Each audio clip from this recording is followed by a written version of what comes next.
Yeah, you can connect it to Shrupa Darshanam also.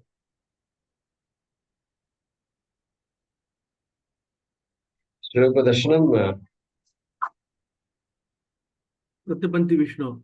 Niyama. So, Niyama, yeah.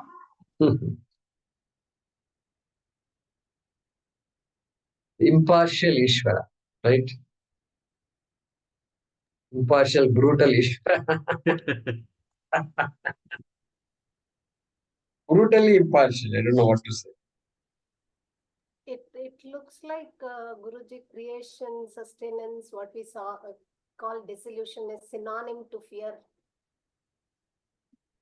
It looks like is what you say. Yeah, the shlokas are confirming that it is trying to take us to that Dvitiyam Bhayam. It's there. Dvitiyadvai bhayam bhavati. Yeah, so when Dvaitam is there, bhayam will be there. So, correct. So, Dvaitadvai bhayam bhavati.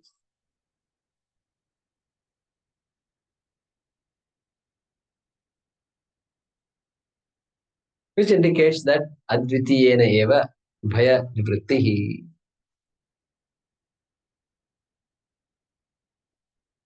Good. All right. So we will conclude with that.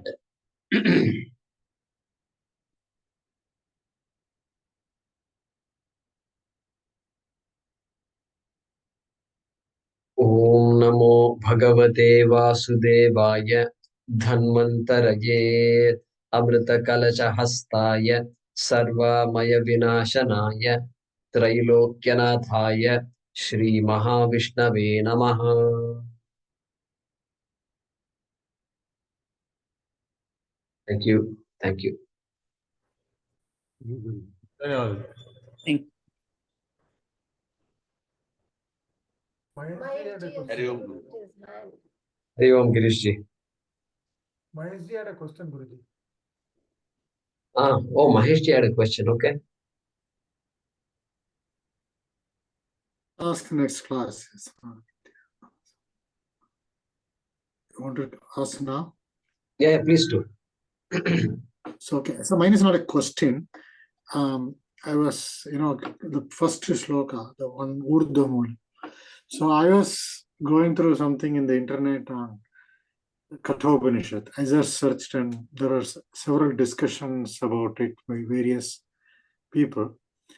And so one thing led to another, one thing led to another. Like that I went. Finally, there was an explanation I found I thought was interesting.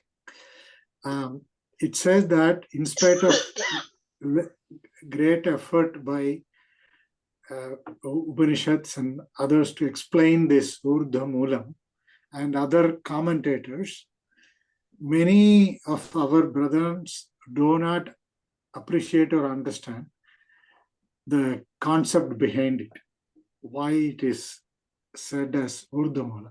So that person gave another example. He said, you have seen this in textbooks and charts and things like that when we were in school or in history books.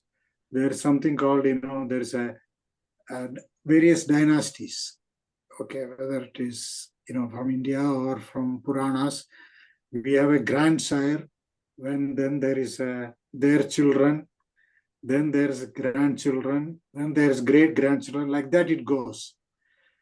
And incidentally, we call that in English as family tree. So that grandsire is the Urdhva Moolam or the Moolam. Consider like that so that you understand what the concept is. I mean, I thought probably he was relating to what people learn these days in schools and things. And then the footnote to us, the only difference is in Urdhva Moolam, with Jnanam, we can uproot this tree. You're not going to uproot this family tree by Jnanam. So the metaphor ends there. Only saying that Moolam is above and the rest goes down. So that I thought was interesting. Yeah, family tree. Huge family tree. It's very common. Once I read it, I remember, Mughal dynasty, this dynasty, that dynasty, we always looked it up. So I thought it was interesting, so I thought I shared. That's all. Right. And we have to bring in the Jada Vishayas also into that path. That's all. Family tree. Because samsara vriksha, samsara includes Jagat here. So Brahman is not just the cause of the living world, but it's also the cause of the non-living part of it.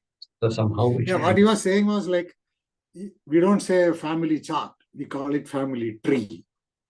Right? And that's what his point was. That's good.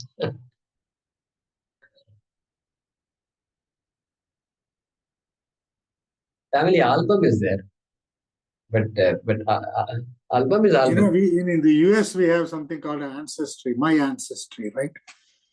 There's something called myancestry.com or something.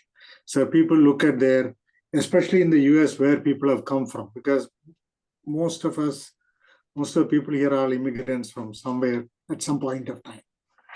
Right? Other than the so-called native Indians, everybody came from somewhere. Right? So here that is a big thing, like looking at, oh, my ancestors came from Germany, Austria, wherever it is, or whatever they, or somebody came in a slave ship, that is my ancestors. So all those things, people spend a lot of time and effort and money to understand where their ancestry.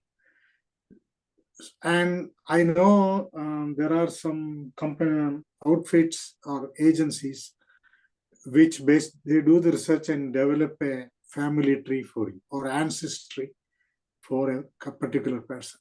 See, that works here because many of them, all these births and deaths are registered, and people can go back to hundreds of years and still retrieve the information.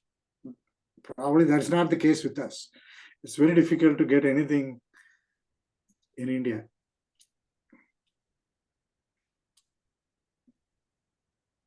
I mean, even for my own birth certificate, I couldn't get one. Forget about ancestors. So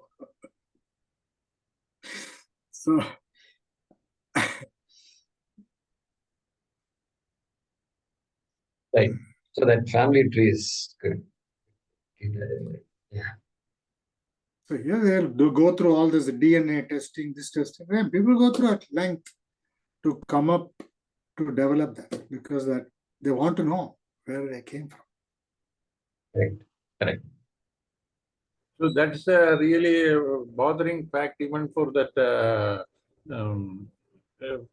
people from the orphanages.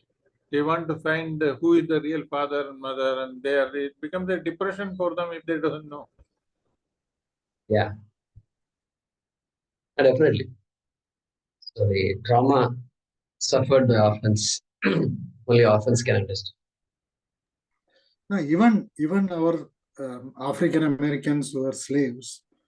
I know where I live in Jagmar, where I live in Sugarland, in New Territory, there was an old prison years ago. When I came here first, we used to see that old prison a mile away or something. Now that was all prison land at that time, 20 years ago.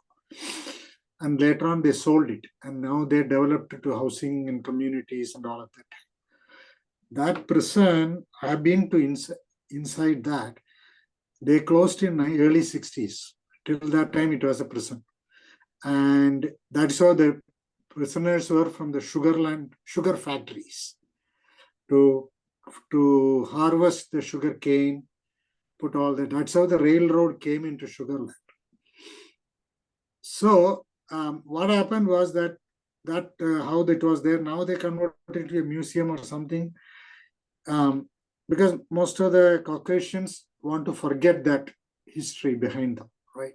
So they are not taught in schools or anything like that, not a whole lot. But incidentally, one tract of land which was bought by the Fort Bend IST, so they bought it and they want to build a technical center. So when they were clearing up the area and they were digging up the area, suddenly they came across some coffins.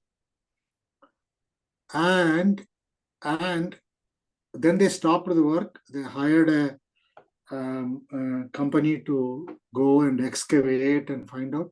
They found out 95 coffins of dead people who used to work in sugar farms in those days.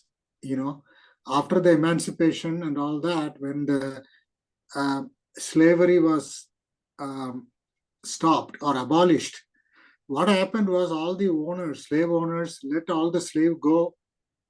Today onwards, you are not my property, so I don't give you food, shelter, whatever. You're on your own. So they were all of a sudden on the streets and various places, and these people in small, silly or crimes, they were arrested and then put back in the prison, and prison was overflowing. So somebody came up with this idea, why can't you get these prisoners, rent them out to these plantation owners as workers? That's how they kept. So they in South, this liberation or so-called slavery ending didn't go that well. Probably sometimes some people argue slaves were better off when they were slaves than when they were in prison. So these are all things. And today we have names like the school where my daughter studied is called Satsang Middle School.